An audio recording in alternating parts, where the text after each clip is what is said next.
Hello. A lot of people ask me how I make my YouTube videos. So in today's video, I'm going to show you how to make a YouTube video. And along the way, I'm going to drop in learning points. Don't worry about taking it all on board, because this video will be here for you to reference back to forever. So you don't need to learn all the contents of this video right now. And I'll even type them up in the description box below this video for you to reference. And did you notice that the first words I spoke were all about the subject of this video? And that's important because YouTube, the algorithm, understands every word I'm saying and will use those words to put this video in front of its relevant audience. And in the first few seconds of this video, we've covered so much already. I've shown you an establishing shot, I've shown you a cutaway, I've shown you a small furry animal, and all these things help with engagement. Now, I'm not doing any real gardening today because we've got visitors and I don't want to be interrupted, but tomorrow I'm doing 3 things in one day: planting some vegetable seeds, making some hugelkultur raised beds, and also constructing a coal frame. And if you want to see those videos, subscribe to my channel and hit the notifications bell. Did you see what I did there? I gave you a teaser. Tomorrow I'll be doing this. And I also gave you a call to action. Subscribe to my channel and hit the notifications bell. These are all little points to note, but they will be written in the description box below this video. So what's my process for making a gardening video? It's important to note you can use this process for any subject. It doesn't have to be gardening. It could be crochet, it could be motor mechanics, it could be anything you want to talk about, but this process could apply. The first thing I do is think of an idea, a subject that I want to talk about. So when you're thinking of an idea, if I use the words macro and micro, you probably won't know what I'm talking about, so let me explain. Macro is when you think of a great big scheme or a whole idea, like when I planned this whole parterre garden behind me. And I could do one video that covers that whole project from start to finish. Micro is breaking it down into smaller pieces. So for example, I did one on designing it, I did one on planting it, and I did one on maintaining it. And you can do that. You can break your subjects up into small bite-sized chunks. And that's good because it's great for engagement. People don't want to watch a half-hour video. They just want to watch something 12 to 15 minutes long. But it is important that your videos are more than 9 minutes long, because when you get to monetization, and I've just monetized, YouTube can then put an advert in the middle. They won't put an advert in the middle of any video which is less than 8 minutes long. So think about that when you're planning out your videos.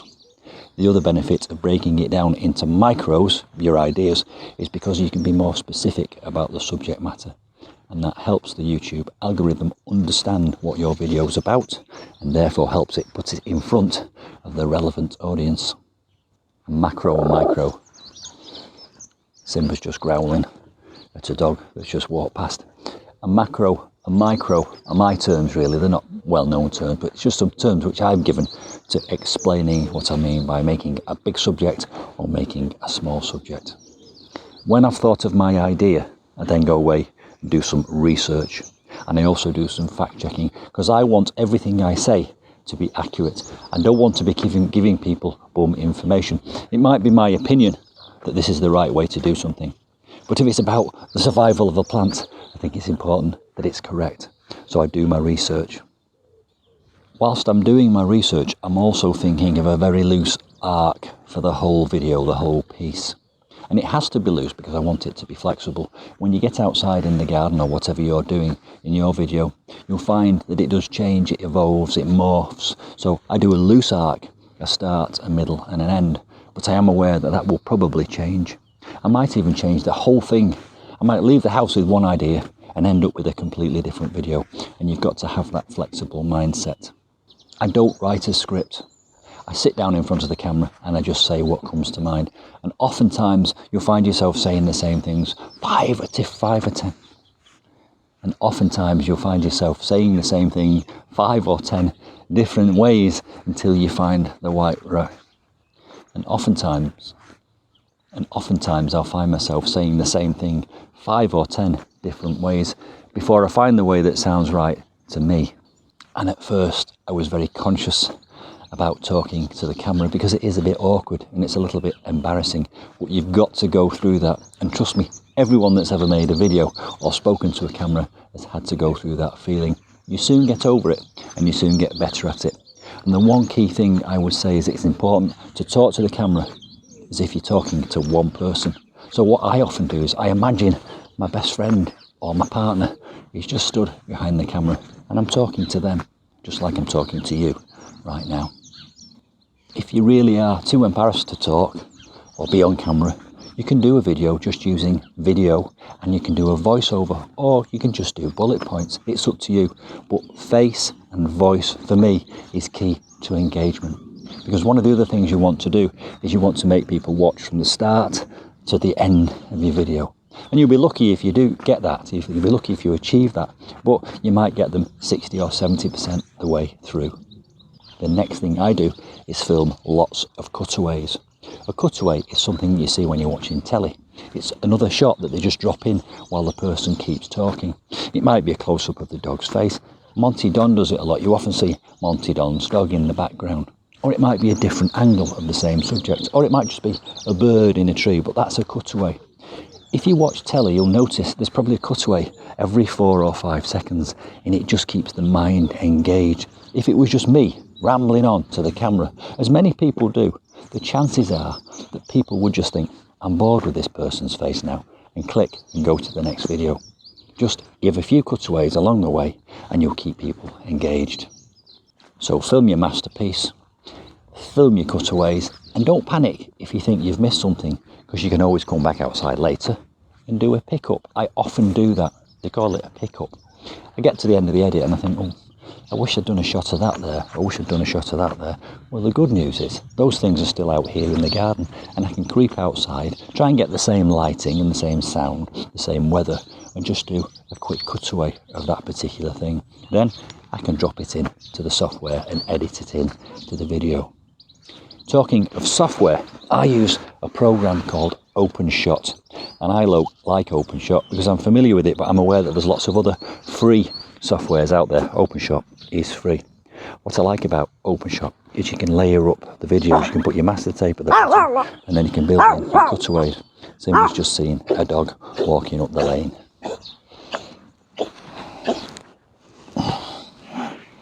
Sorry for that interruption. I live on a lane and lots of people walk their dogs. It's really nice because you get to talk to people all day long. Sometimes it does interrupt your project, as it just has here. I've just remembered something I wanted to talk about. You may have noticed this. This is a lavalier mic. It's made by Rode. Simba, come here, pal. I'll have to get hold of him again because he will interrupt with his barking. So this is a lavalier mic made by Rode. It's a wireless mic, and I like a wireless mic because I can walk around the garden as I'm showing you now, and I'm going to get hold of little Simba because when he's in my arms he will stop barking. Come to me, pal. And when he's not in my arms, he's a bit of a loose cannon, so that's why I keep hold of him sometimes. Spent quite a bit of money on this Rode microphone and it's been really good, but you can get a wireless lavalier microphone off Amazon for about 20 quid, and I do think it's worth it for the reason I've just explained. You can move away. If you're wired to the camera, you're a little bit restricted, so that's what that is. So I use OpenShot to edit my pieces, and I've just reminded myself of another thing. The software on the phone which I use to record my videos, I have a Huawei phone and I use that for all my videos. Unfortunately, the camera that came with the phone doesn't have all the functionality that I want. For example, you can't plug an external mic in it, so I downloaded Open Camera. It's an app, it's free, and it has the ability to plug in an external mic into the side of the phone. Eventually you'll have a final edit where you've got your main piece, you've deleted all the rubbish, you've put your cutaways on top, you've put your end screen, which is please subscribe often, and then you can download that onto your laptop.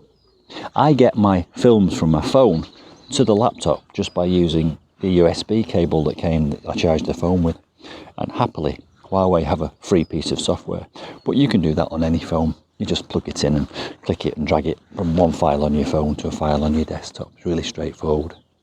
and I put all the files for a single project into a folder on my desktop. So this one will be called How to Make a YouTube Video, and everything I do for this video I'll just put into that folder so it's there for future reference. So when I've got my final edit, I download it onto the desktop so that I can upload it into YouTube. Open up YouTube, start the upload, and then put a title in the title box. The title has to be super relevant to the subject matter, because it's the title which will appear in the browse feature, and that's what people will see in order to click. The title will also be recognized by the algorithm. So if your title is How to Make a YouTube Video, the algorithm will understand that, the audience will understand that, the algorithm will put it in front of the right audience who might be searching on that subject, and then everyone will connect. In the description box, you make all the words, keywords, as many as possible. Keywords are relevant words to your subject matter. Put them all in, and then start to think about hashtags. Hashtags, to me, are the words in your description which YouTube notices first. But never use more than 15. If you use more than 15 hashtags in your description box, the YouTube algorithm picks up on it and thinks that you're trying to splurge loads of hashtags and cheat the system. So don't go over 15. I try and do somewhere between 10 and 15 just to be safe. Now you may have noticed on YouTube, some videos have those first three keywords underneath the video and some don't. Mine do. And the way to get your first three hashtags to appear below your video is to unclick the location box. If you click the location box, that's what will appear under the video. If you unclick it, your first three hashtags will appear under the video. And the next thing I do is make a thumbnail. That's a little still photograph with words on it that says what the video is about. It's a visual representation. If you think of the words clickbait, it has negative connotations. But that's exactly what a thumbnail is. It's something to make someone click on it and say, that's what I want to watch.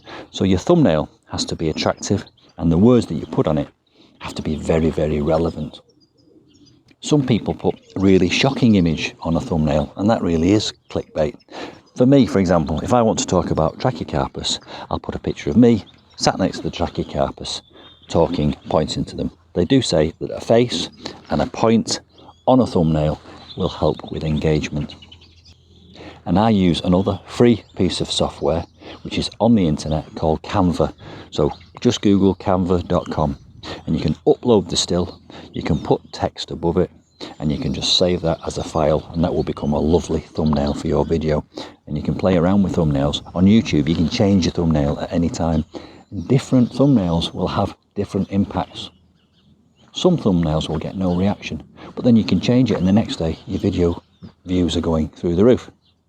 So give some thought to your thumbnail, try it, suck it and see, play around with it, experiment, but constantly be learning about what works for you.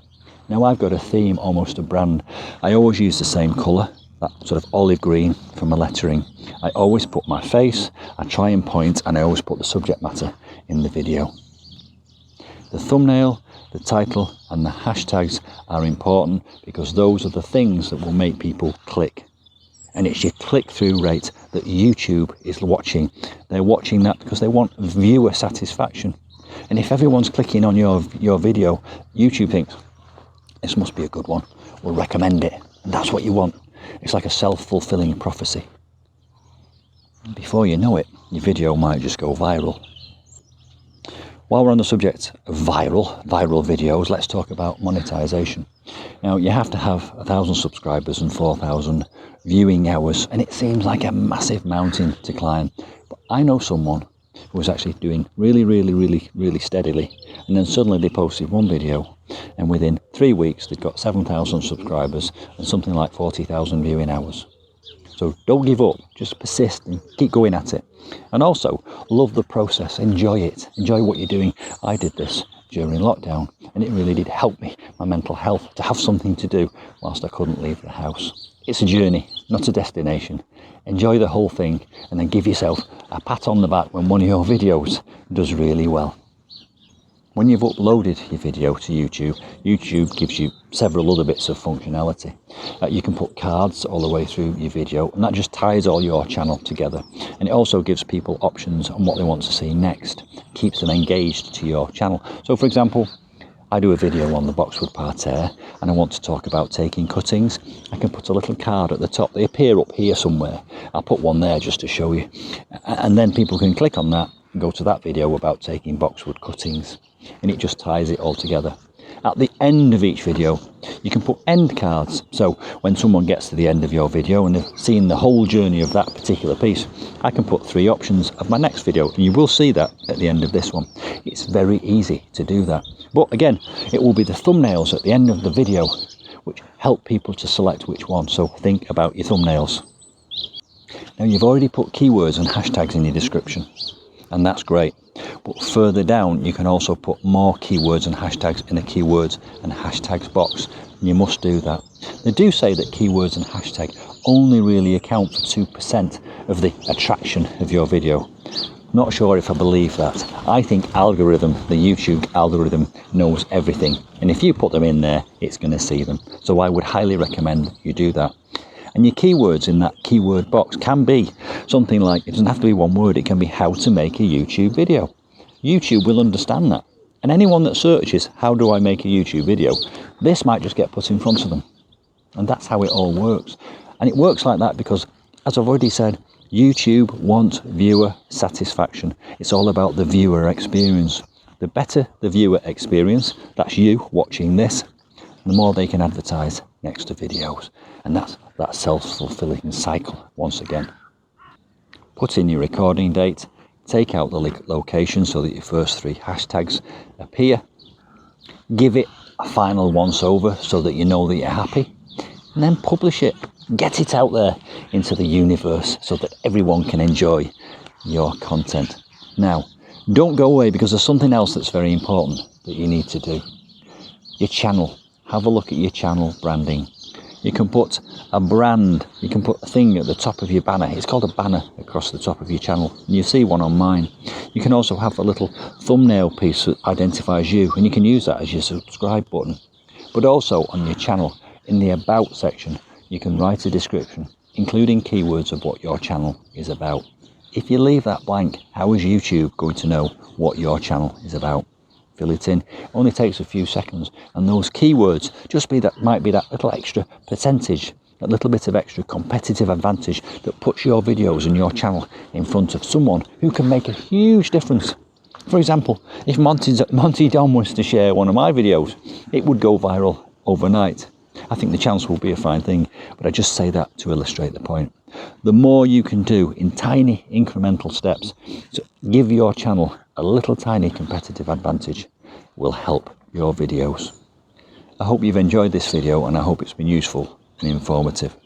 If you have, please do like it. That helps the algorithm understand that it's a good video. So please do hit the thumbs up.